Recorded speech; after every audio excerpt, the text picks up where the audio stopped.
So thousands of students seeking to join universities are expressing fears of being locked out of higher education fund due to their lack of identification cards. The students who are yet to receive their IDs say that the application process that requires them to input their ID numbers on the portal is complicating their applications. However, the Higher Education Loans Board, that is Helb, says underage applicants will still be able to access scholarships, but will wait for the loans until when they attain the age of 18. Brenda Wanga has more. 15 days to go before the higher education funding portal closes, and tens of students gather at the Helb headquarters in Nairobi. They're here to seek help with the number of challenges that they have been facing in trying to access the higher education funds. Sasa Helb chenye inafanya nimetik both the loan and the scholarship. Sasa loan ndo imeenda, scholarship bad. Sasa and scholarship ndo ina to take 93%. You cannot access the portal any time of the day. You must sit up to late night, maybe from 12 to 3, because during the day there are many people accessing the portal. And after the applications, when you submit your profiles, when you save, it does not go to the next step. Access to the portal and swift execution of the application process aren't the only bottleneck the hundreds of thousands of applicants are facing in trying to access government funding for higher education.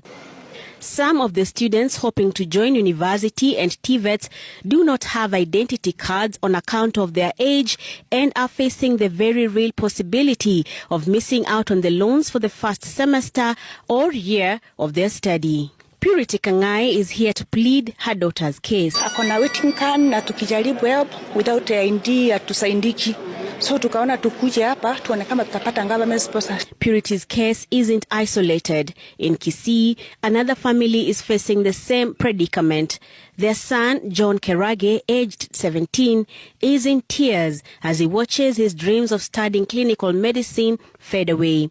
His family cannot afford to raise the 360,000 shillings per year that the course costs, and had pledged their hopes on accessing the loans and scholarship from government to finance his studies. But those hopes are almost getting shattered at the very start of the application process on the portal. The lack of a national ID has locked him out of the 19-stage application process. I'm supposed to report on the 28th next week, but due to challenges, I don't know if I'll be able to report by that date because the fees are high and my parents are really struggling. The Higher Education Loans Board, however, says no student, lack of ID notwithstanding, will be locked out of accessing government funding. The agency's CEO, Charles Ringera, says those likely to be affected are not more than 1,000 students.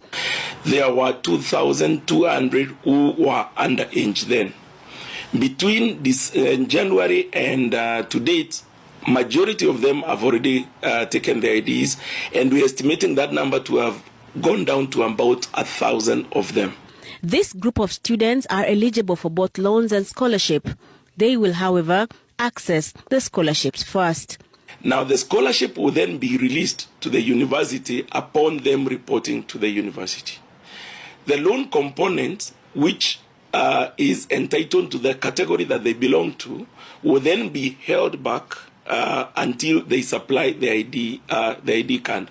We know most of them are having actually the waiting card, but until that ID is available on IPRS, then it is not possible for the loan contract to come out.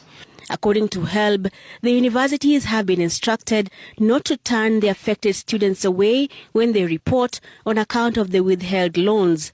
Close to 60,000 applications for loans and scholarship have been received via the financing portal so far, out of the 280,000 who are placed in universities and TVETs.